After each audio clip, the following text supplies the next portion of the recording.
Hello guys, कैसे हैं आप सभी। मैं आप सभी का अपने यूट्यूब चैनल में स्वागत करता हूं। आज के विषय में बात करेंगे भारतीय संविधान के प्रमुख भाग की और उनसे संबंधित अक्षेत्र की।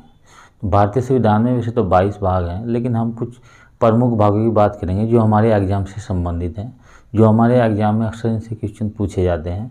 और इन भागों को पहले याद करने का ये फ़ायदा है कि आपको जितने भारतीय संविधान के आर्टिकल्स अनुच्छेद हैं वो आपको आसानी से याद हो जाएंगे। क्योंकि इससे होता क्या है कि जैसे कोई क्वेश्चन आ गया मौलिक अधिकार है, तो मौलिक अधिकार में आप क्वेश्चन कैसे पकड़ेंगे। क्वेश्चन पकड़ने का एक ही तरीका है कि आपको पता है कि 12 से लेके और 35 तक मौलिक अधिकार है। यदि उनके बीच में उस कोई भी अनुच्छेद का क्वेश्चन आता है तो आप समझ जाएंगे कि ये अनुच्छेद का जो क्वेश्चन है ये मौलिक अधिकार से संबंधित है।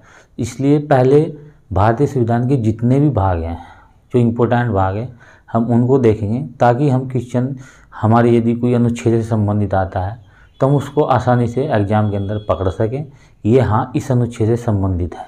आइए बात करते हैं इसी विषय पे। जैसे आप देख रहे होंगे ये मैंने कुछ प्रमुख भाग लिखे हैं, इसमें एक दो भाग मैंने छोड़ दिया है जो एग्जाम से संबंधित ज़्यादातर नहीं है, लेकिन मोस्टली जिनसे क्वेश्चन आते हैं उन भागों को मैंने लिख दिया है।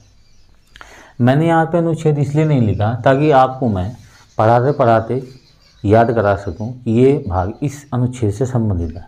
देखिए जैसे ये दिया है संघ एवं राज्य क्षेत्र, तो हमें पता है कि हमारा जो संघ है, जो यूनियन है, यानी कि और हमारे जितने राज्य हैं उनसे संबंधित जो अनुच्छेद है हमें पता है कि ये 1 से 4 आर्टिकल के अंतर्गत आता है।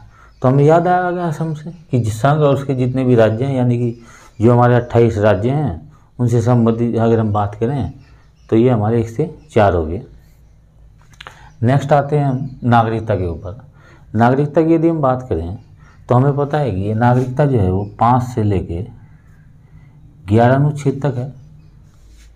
यानी आर्टिकल 5 से और 11 के बीच में जो भी क्वेश्चन आएगा हम समझ जाएंगे कि ये नागरिकता से संबंधित है। चाहे नागरिकता में संशोधन से संबंधित हो, नागरिकता के अधिकार की बात हो, नागरिकता छीनने के अधिकार की बात हो, तो ये सभी जो हैं ये 5 से 11 में आ जाएंगे। नेक्स्ट आते हैं मौलिक अधिकार। ये सबसे इम्पोर्टेंट है, इससे कोई ना कोई क्वेश्चन हर एग्जाम में आता है मौलिक अधिकार से। इसकी हम यदि बात करें तो ये अनुच्छेद 12 से लेके 35 के बीच आता है, 12 से लेके 35 के बीच। नेक्स्ट आते हैं नीति निर्देश तत्व। ये भी मौलिक अधिकार के बाद सबसे इम्पोर्टेंट में आता है, जो एग्जाम के अंदर आता है। तो नीति निर्देश तत्व की बात करें तो ये हमारा 36 से लेकर 51 तक आता है। अब जब हमारे संविधान में जो मौलिक कर्तव्य जोड़े गए हैं उनके लिए भी एक अलग से भाग बना दिया गया है 4 क्या करके। तो इसको हमने क्या किया, इसको ये 51 × क्या के अंतर्गत आता है। तो हमारा मौलिक कर्तव्य भी हो गया हमें आसानी से। नेक्स्ट आते हैं हम, अब बात हो रही है संघ की। यानी कि संघ का मतलब यह है कि जो भी हमारी सेंट्रल है, सेंट्रल से संबंधित जितने भी अनुच्छेद हैं वे किस में आते हैं।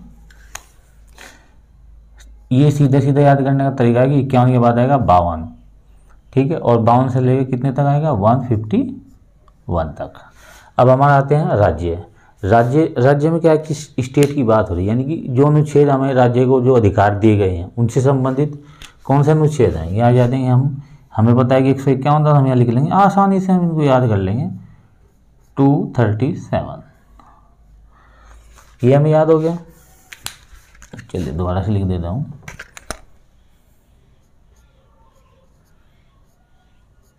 ये हमारे 6 भाग हो गया। 7वां भाग जो अब हटा दिया गया है तो उसकी ज़रूरत नहीं है। अब हम आते हैं नेक्स्ट 8वें भाग के ऊपर। तो 8वें भाग में क्या लिखा है, संघ राज्य क्षेत्र, यानी कि जो हमारी यूनियन टेरिटरी है, चाहे वो हमारी दिल्ली हो, पौंडीचेरी हो, चंडीगढ़ हो, दादरा नगर हवेली हो या अंडमान निकोबार है, इनसे संबंधित जो अनुच्छेद है वो हमारा 239 से 242 के बीच आएगा। अब नेक्स्ट आते हैं, देखिए हमें कितने आसानी से हमें याद होते जाने सीरियल वाइज। अगर आप याद करेंगे तो सारे आर्टिकल्स आपको आसानी से याद हो जाएंगे। नेक्स्ट आते हैं पंचायतें। 9वें भाग में 3 भाग है, एक 9 का है और 9 का है। तो 9 में क्या है कि पंचायतें हैं। ये पंचायतें जो हैं ये 243 अनुच्छेद में, इसमें भी A से ओ तक है। उसके बाद ये जो नगर निगम और नगर पालिका है, ये जो 9 कायमे हैं, ये 243 से पी से जी तक है, जेड जी, हम यहाँ लिखेंगे जेड जी, पी से जेड जी तक है। उसके बाद जो हमारी सहकारी समितियां हैं, ये 243 जेड एच से जेड टी तक है।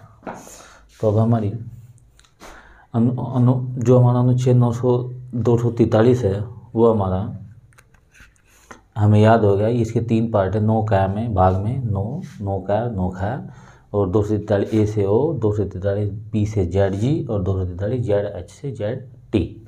यहाँ तक आपको याद हो गया। फिर आते हैं संघ एवं राज्यों के बीच संबंध। जो संबंध होते हैं ना, जो रिलेशन होते हैं, यानी कि एक तरह से ये समझ लीजिए कि जो हमारे रिलेशन है ये आते हैं 245 से 263 के बीच आते हैं। नेक्स्ट आते हैं सर्विसेज। ये जो हमारी सर्विसेज यहीं आती हैं, जितनी भी केंद्रीय सेवाएं हैं, अब जितनी भी हमारी IAS PCS या जितनी भी केंद्रीय सेवाएं हैं, ये सभी अनुच्छेद 14 के भाग 14 में आती है, और अनुच्छेद 308 से 323 के बीच आती है। अब हम आते हैं अधिकरण। ये जो हमारा अधिकरण है, ये बाद में से जोड़ा गया, तो ये आता है अनुच्छेद 323। इसके 2 भाग, एक काय है और एक 323 खा है। ये भाग 14 में सेवाएं हैं 308 से 323, और उसके बाद आता है भाग 14 का है, इसमें है ट्रिब्यूनल्स यानी कि 323, और इसके भी 2 भाग है, 323 का और 323 खा। अब आते हैं हम भाग 15 पे, जो कि बहुत इंपॉर्टेंट है, निर्वाचन आयोग। जो हमारा निर्वाचन आयोग है, ये हमारा आता है 323 के बाद आएगा 324 से 329 के बीच आएगा।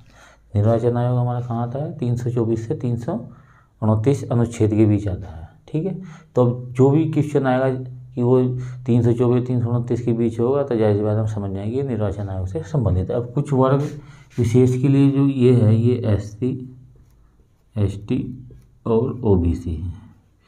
इनके लिए क्या है, 300 हमने यहाँ देखा 329, यहाँ पे आ जाएगा 330 से 342।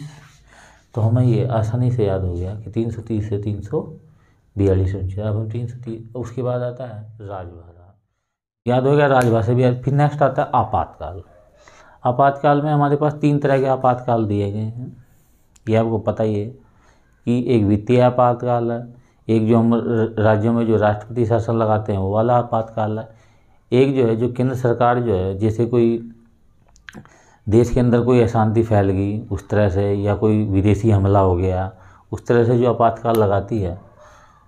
तो 3 तरह का आपातकाल इनकी बात है। 3 से 51 हो गया, तो यहाँ पे हम आसानी से याद कर लेंगे 352 से 360। नेक्स्ट आते हैं संविधान संशोधन। यहाँ पे मैंने 19 को नहीं लिया है, उसकी ज़रूरत नहीं है, तो यहाँ पे आ जाएगा 368। तो देखो दोस्तों, आपको कितनी आसानी से अनुच्छेद याद हो गए, संबंधित भाग याद हो गए, उनसे किस तरह का संबंध है, उस भाग में क्या क्या चीज़ें इंक्लूड की गई हैं वो आपको याद हो गया। देखिए कितनी आसानी से आपको याद हो गया, और मेरा पूरा प्रयास है कि आप जब एग्ज़ाम में जाएं तो इसे आसानी से क्वेश्चन को पकड़ सके कि हाँ ये क्वेश्चन इस अनुच्छेद से संबंधित है। 301 से लेकर 307 तक भाग 13 आ जाएगा। हालांकि उनसे कोई क्वेश्चन इतनी ज़्यादा पूछा नहीं जाता, इसलिए मैंने उनको इंक्लूड नहीं किया। दोस्तों, यदि आपने इतने सारे भाग अनुच्छेद याद कर लिए हैं, तो मैं दावे से कह सकता हूँ कि आप जो है क्वेश्चन नहीं छोड़ेंगे, आप पकड़ ही लेंगे कि हाँ ये इस भाग से संबंधित है और ये इस अनुच्छेद के अंतर्गत क्वेश्चन आता है। दोस्तों, वैसे बताने के लिए बहुत कुछ है, लेकिन वीडियो लंबी हो जाएगी, तो हम नेक्स्ट वीडियो में मिलते हैं। तो दोस्तों, यदि